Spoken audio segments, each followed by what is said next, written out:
Shocking scenes in 21st century America. White supremacists and neo-Nazis putting on a show of hatred for the world to see.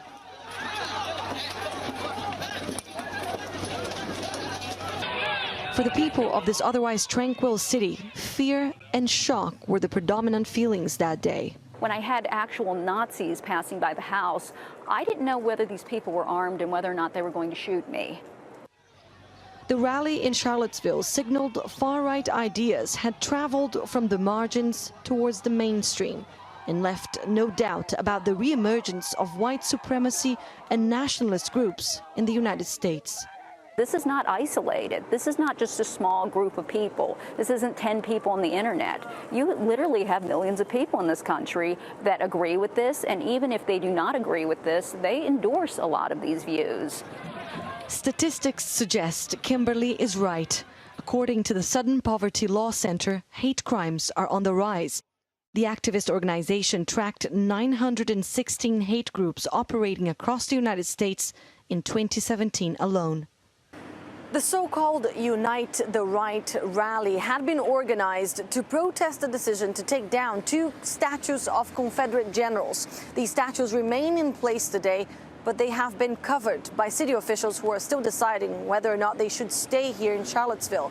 But more than symbols of the American Civil War, these pieces are now symbols of the divisions that continue haunting America today.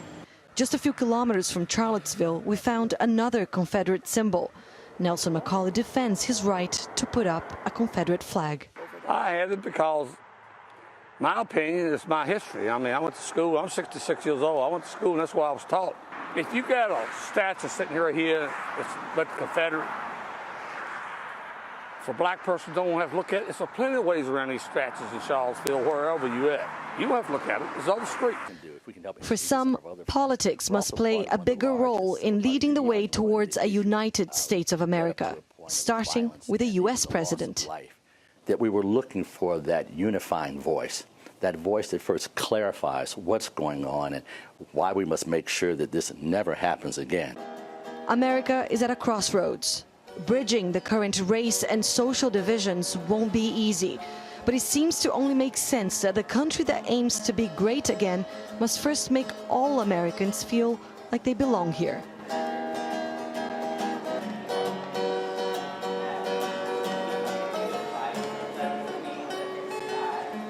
And to talk more about race relations in America, I'm now joined by Mika Mosbacher, a Republican strategist and a member of the Trump 2020 campaign. Thank you very much for joining us. Great to be here. And Jesse Holland, a writer on race and ethnicity here in America. Thank you very much, Jesse, for joining us on TRT World.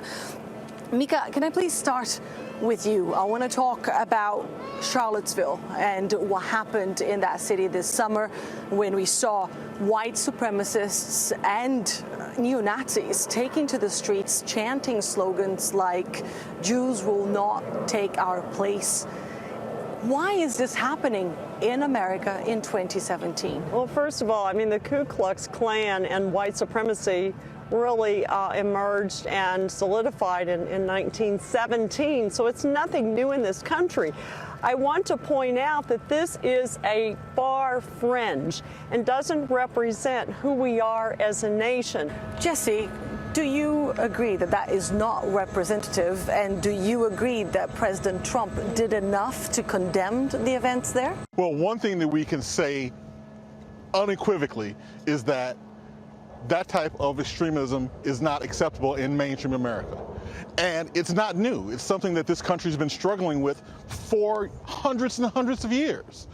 You can never say enough to condemn these type of actions in the United States. So there always can be more that can be done, especially when combating racism, sexism, bigotry in America. Everyone from the top to the bottom should always say and do more. There's another very popular debate in this country at the moment, the NFL players that decided to kneel in protest against race, inequality and injustice. Right.